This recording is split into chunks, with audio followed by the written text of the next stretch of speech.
Hello दोस्तों, राधे राधे। मैं आशुतोष सिंह यहाँ पे एक नई टॉपिक लेके आया हुआ हूँ जिसका नाम जैन धर्म है। तो आज हम जैन धर्म के बारे में सीखेंगे। ठीक है, पहले जान लेते हैं कि जैन धर्म है क्या। ठीक है, तो जैसे बौद्ध धर्म है, भागवत धर्म है, शैव धर्म है, ठीक है, उसी प्रकार जैन धर्म है। ठीक है, आइए देखते हैं। वैदिक धर्म के समान प्राचीन माना जाता है। जैन धर्म को वैदिक धर्म के समान प्राचीन माना जाता है। देखिए, एक बात मैं क्लियर कर देता हूँ। मैंने पहले भी बोला है कि इसे रटना नहीं है, इसे अच्छे से पढ़ना है और अच्छे से समझना है। ठीक है, तो मैं आगे बढ़ता हूँ। ठीक है, यहाँ देखिए, वैदिक धर्म के समान प्राचीन माना जाता है। ठीक है, इसके संस्थापक प्रथम तीर्थकर ऋषभदेव हैं। आइए आगे बढ़ते हैं। 23वें तीर्थकर पार्श्वनाथ, इसको भी नोट कर लीजिएगा कि 23वें तीर्थकर पार्श्वनाथ हैं। ठीक है, जिनके समय तक इस धर्म को निर्गत धर्म कहा गया। ठीक है, जब 23वें तीर्थकर पार्श्वनाथ थे तो उस समय इस धर्म को निर्गत धर्म कहा जाता था।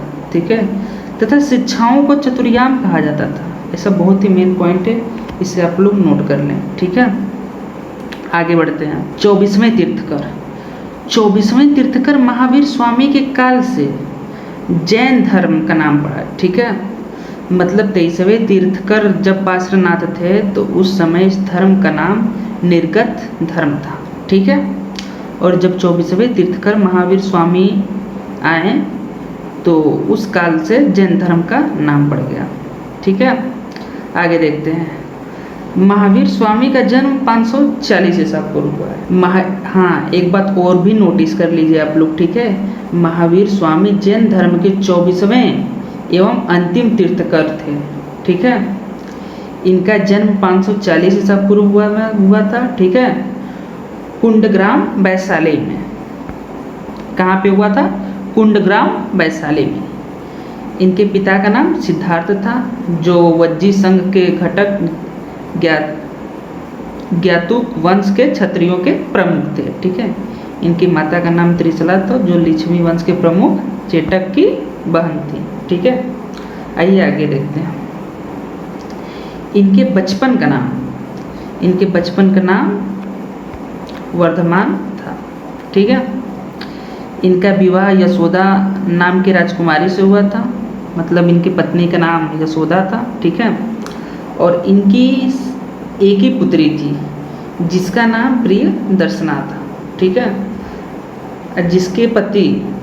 जिसका पति जमाल महावीर स्वामी का शिष्य बना था।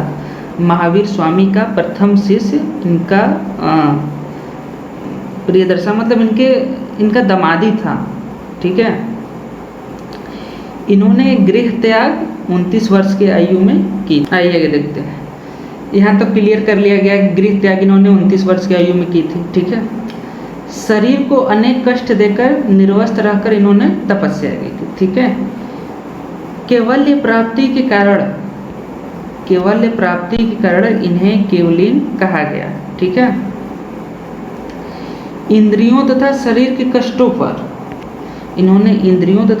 कष्टों पर विजय प्राप्त की, जिसके कारण इन्हें जीन कहा जाने लगा।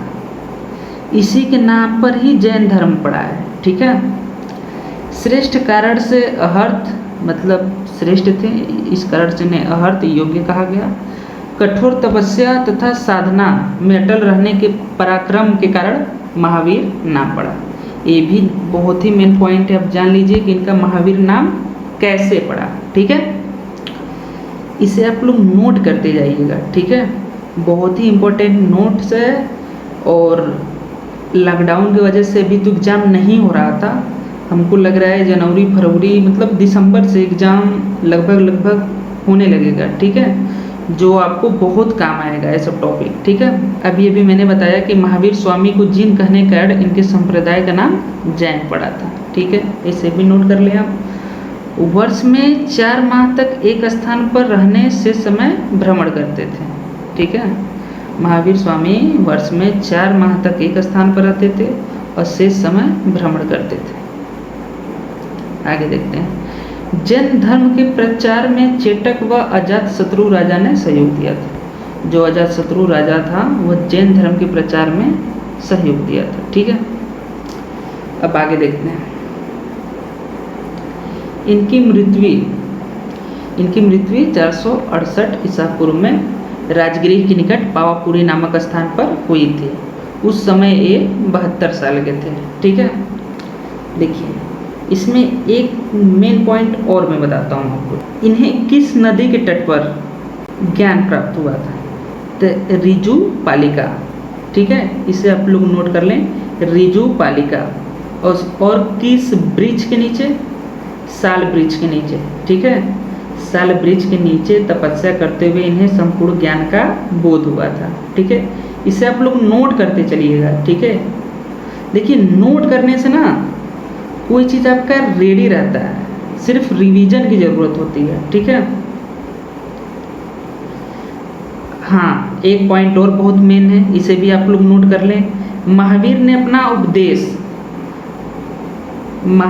अपना उपदेश प्राकृत अर्ध मागधी भाषा में दिया था। ठीक है, चलिए आगे बढ़ते हैं। महावीर का 5 महाव्रत था। एक सत्य, अहिंसा, अस्तेय, चोरी न करने वाले को अस्तेय कहते हैं, अपरिग्रह व ब्रह्मचर्य। ये जो 4 है ना, ये पहले का था। जो ब्रह्मचर्य है ना, इसे महावीर ने जोड़ा था। ठीक है, आइए आगे बढ़ते हैं। देखिए ये लिखा है, प्रथम 4 सिद्धांत पार्श्वनाथ के समय से था। ठीक है, और 24वें तीर्थकर महावीर स्वामी ने ब्रह्मचर्य को जोड़ा था। ठीक है, सम्यक दर्शन, सम्यक ज्ञान व सम्यक चरित्र त्रिरत्न है। पहले एक चीज़ देखिए, बहुत ही महत्वपूर्ण क्वेश्चन बताने जा रहा हूँ। ठीक है, कभी कभी पूछता है क्वेश्चन, जैसे कर देगा त्रिरत्न किससे संबंधित है। ठीक है, तो त्रिरत्न देखिए, त्रिरत्न जैन धर्म से भी संबंधित है और बौद्ध धर्म से भी संबंधित है। ठीक है, ये दोनों में है, तो अगर ऑप्शन रहेगा तो दोनों को लगाना होगा। ठीक है, तो यहाँ पे त्रिरत्न पढ़ लिए हम लोग, सम्यक दर्शन, सम्यक ज्ञान और सम्यक चरित्र। आगे देखते हैं। जैन धर्म में अहिंसा, तप व शारीरिक कष्ट सहने पर बल दिया गया। जैन धर्म में अहिंसा, तप व शारीरिक कष्ट सहने पर बल दिया गया। ठीक है, आगे देखते हैं। जैन धर्म वेदों की अपौरुषेयता को स्वीकार नहीं करता। इसे आप लोग नोट कर लीजिएगा। ठीक है, आगे देखते हैं। कर्मवाद आत्मा की अमरता व पुनर्जन्म को स्वीकार करता है। कुल मिला के जैन धर्म पुनर्जन्म को स्वीकार करता है, मतलब बिलीव करते हैं लोग कि पुनर्जन्म होता है। आइए आगे देखते हैं।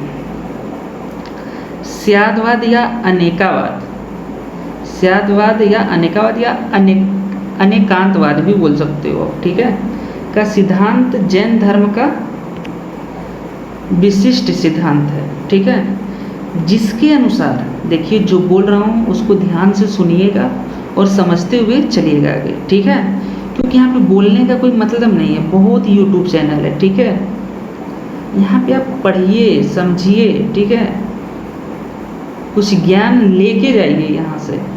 चलिए आगे बढ़ते हैं। जिसके अनुसार प्रत्येक वस्तु के अनेक पहलू होते हैं। शुरू से एक बार और पढ़ दे देता हूँ। ठीक है, स्यादवाद या अनेकांतवाद, ठीक है, का सिद्धांत जैन धर्म का विशिष्ट सिद्धांत है, जिसके अनुसार प्रत्येक वस्तु के अनेक पहलू होते हैं तथा विभिन्न दृष्टिकोण से देखने पर सत्य लगता है। ठीक है, आइए आगे देखते हैं।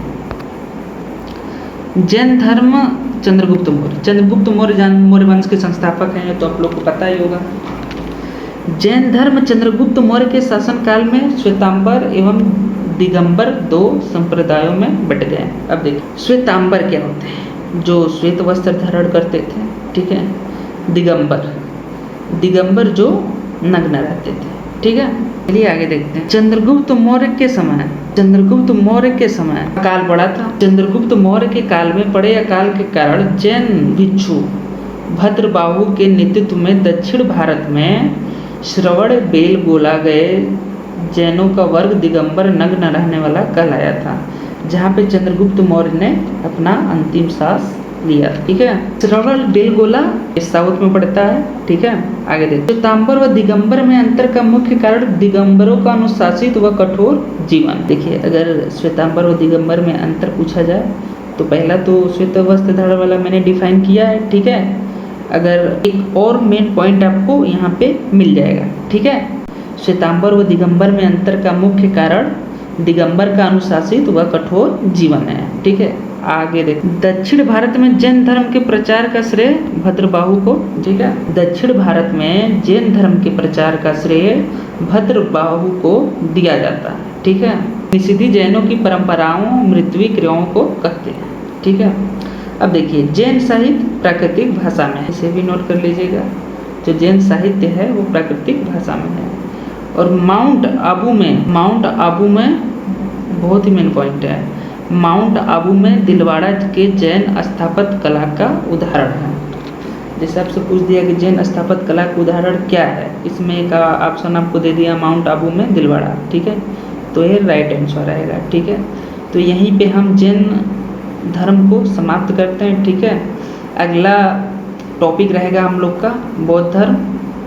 इसको आप लोग अच्छे से पढ़िए और इसे समझिए।